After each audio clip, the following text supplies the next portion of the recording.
Today we're talking about creating positive change in your agency, and I am super excited to welcome Adam Force. Adam is the founder and CEO of Change Creator Magazine. How are you doing today, Adam? I'm doing awesome. Excited to talk with you. I'm super excited that you're here.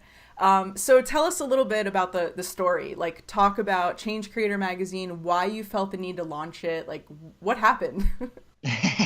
Well, without getting too crazy into my background, I was working at WebMD, which is a great company. And so I had a lot of experience in media, publishing. I was the director of strategic marketing. And so that was 10 years of my life. But like a lot of people today, it wasn't exactly what I wanted to be doing for the next 10 years of my life. Right. So I started exploring social entrepreneurship, several years ago when there really wasn't anything out there about it. I mean, literally nothing. And I loved it because it was taking charge of your own life, starting a business, and doing that with the sole purpose of, protecting our environment, helping people, social change and those types of things. So I got really into social entrepreneurship. The magazine, after doing a lot of self-inventory and figuring out what the heck direction I should go, it made sense because of my experience. One thing I did learn after a lot of trial and error is lean into your skill sets. Yeah. It speeds things up a lot. So I went down the publishing route because I did some research on the digital magazine app environment. It is more people are going from print to digital. Everything is all about digital. So having an app experience is really important. And there were no magazines on iTunes or Google Play for social entrepreneurship. Mm-hmm. So there was a gap in the market. And that's the type of magazine I would have loved to have had. Instead, I was reading Inc., Yeah. Forbes, Entrepreneur, all great magazines, but very different mission, different approaches, different content, not giving me what I was looking for. So this was an opportunity for me to take my skills, fill this gap, and now bring this to the table. Yeah, I love it. I love stories like that because it's super authentic. And I was exactly where you were 10 years ago, looking for that and really like wanting that, that social entrepreneurship. I didn't even know the name of it at the time. Right, It's like right. I just knew I liked helping people and I like to have my business and I like the freedom and all that. But like, how do you juggle all of that? So yeah, it's just a great story. Thanks. There's obviously for our audience, all creative agency leaders. I feel like, and we chatted about this a little bit earlier, there are a lot of young people who are employed at creative agencies, and all they want to do is work on nonprofit work and social good stuff and CSR campaigns. And I love that about them. I love the Yeah. passion. But there's sort of this, maybe it's a misnomer or I don't know what it is, but how would you sort of advise other creative agency leaders as to how to infuse social good or social change into their business model? Yeah, well, I love agency work and the creative side of things. So I think they're going in the right direction if it's something they're considering. The business model today is evolving. So if you look at the data, Nielsen, Pew, Deloitte, you want to understand the behaviors and attitudes of each generation. As each generation gets younger, and now we have Generation Z coming into the workforce, they'll be contributing to the economy just like millennials are now. And they're going to have an even stronger desire to do things that matter, to do meaningful work. They'll take a lesser salary as long as it means they're doing work that aligns to their values. Yep. So if I was considering something like that and I was running the agency and our model had that missing component of impact, I think you could start. You don't have to just re-strategize from the ground up and rework your entire business model. I think a starting point I would recommend is to start bringing up the idea to your employees, right? These are the people that are going to be contributing and interested in this. They work harder for a company and they want to participate with someone who's doing something meaningful, right? So there are ways to start exploring, well, what are you guys interested in? Is there ways to maybe do some type of pro bono agency work once in a while, just like a lawyer might, where you can get them on a project with, Charity Water, or you get them on a project that they're interested in, let them get their feet wet. And this way you can have a little variety as well. So you're not telling people where they need to spend their time, but you let them have some options. There's also programs you can do just to start getting your feet wet. And again, this goes down a volunteer route. WebMD did this too. We would organize events where we go do cleanups or we go do things for plastic pollution or health, and we help and we do things. people got into it and they like it. Yeah. Once you start doing that and you start kind of reframing your business, now you got to start thinking about the business a little bit and say, how would I reframe my mission to be more holistic now and make this a permanent feature of what we do? So now when the next employee comes, it's, yes, we're a creative agency. Here's what we believe. And now it's part of your essence, Yeah, right? yeah. And so once you see where your employees' interests are and all those things, now you can start coming up with ways to revise the business model. And there's no magic answer to how you do that. There's so many creative ways to come up with impact models. You know, the classic is Tom's simple one for one, right? The shoes.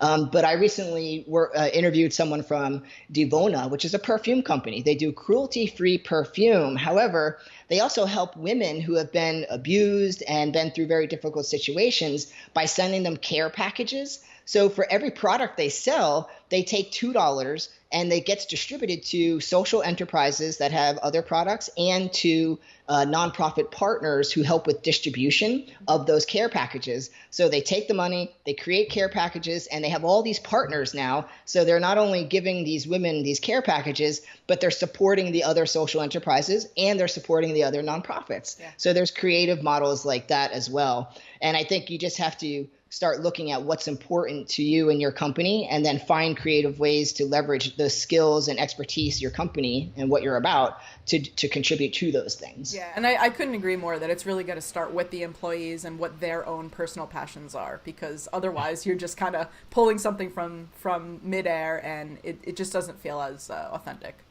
Exactly. And it's just like anything else. Get feedback from people so that you want them to be part of the decision-making process. Get their feedback and just take it slow from there. You could start off with volunteering. It can become part of your business model too. I mean, you can obviously get onto accounts as an agency to work with a lot of social enterprises. And even if they don't have the big budgets Apple might have, but they do need creative support and they can pay something, so you can help them scale their impact. Mm-hmm, absolutely. And just kind of along the lines of advertising and creative work, I feel like sort of authenticity, we just touched upon that. Authenticity has sort of become the new norm. And I want to just guide the conversation a little bit in that direction. Why do you think that is?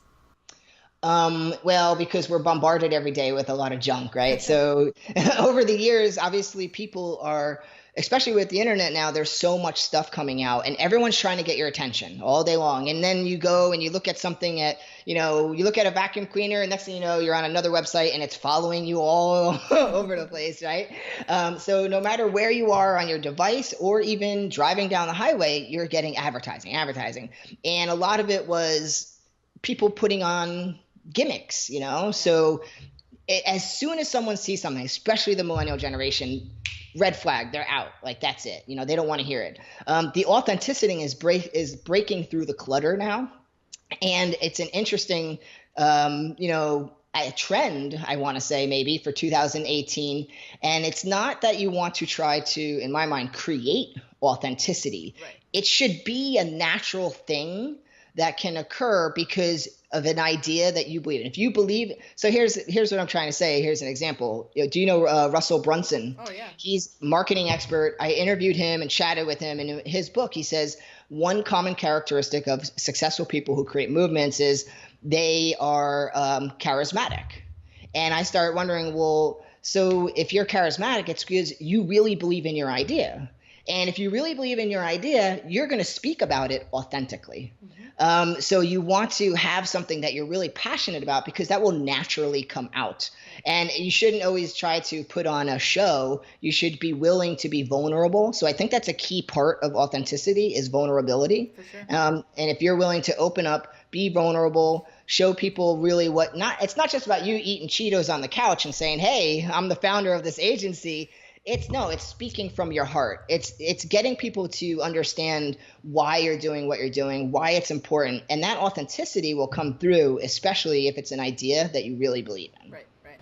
And so just kind of piggybacking on that, I also feel like there's this greater shift toward, I don't know, just a greater shift in our collective consciousness, this Yep. whole, we want to do good as part of our everyday human experience. I know that you totally resonate with that, so I just want to hear your thoughts about that. I 100% agree. I just interviewed Daniel Levine yesterday, and he's a trends expert. And we had an interesting conversation about just that topic. And you're right. Again, I'll reference the data, and you could see that this is happening more and more. And what we see around the world today is a reflection of our collective consciousness. So all the problems, the challenges, it is a reflection of our collective consciousness. And so I think that that is something that continues to evolve. And over time, let's just say, for example, the internet is now, with the younger generation, giving them access to more information.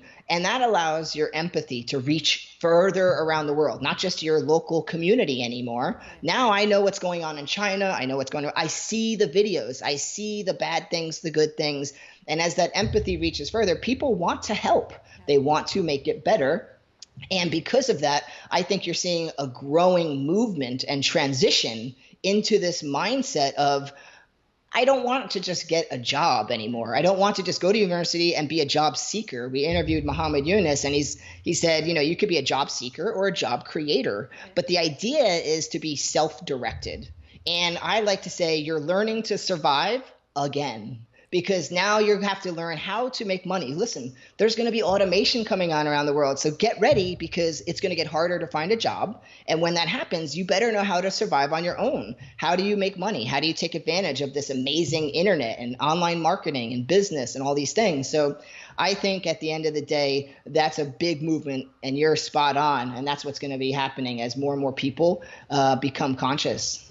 Yeah, I think there's also like this other component of just overall living more fulfilling lives, Absolutely. Creating those jobs that kind of align with your skill set, your passion, finding that crossover, and just creating a job. So what that there's nothing in the world called an agency scaling consultant. That's what I am.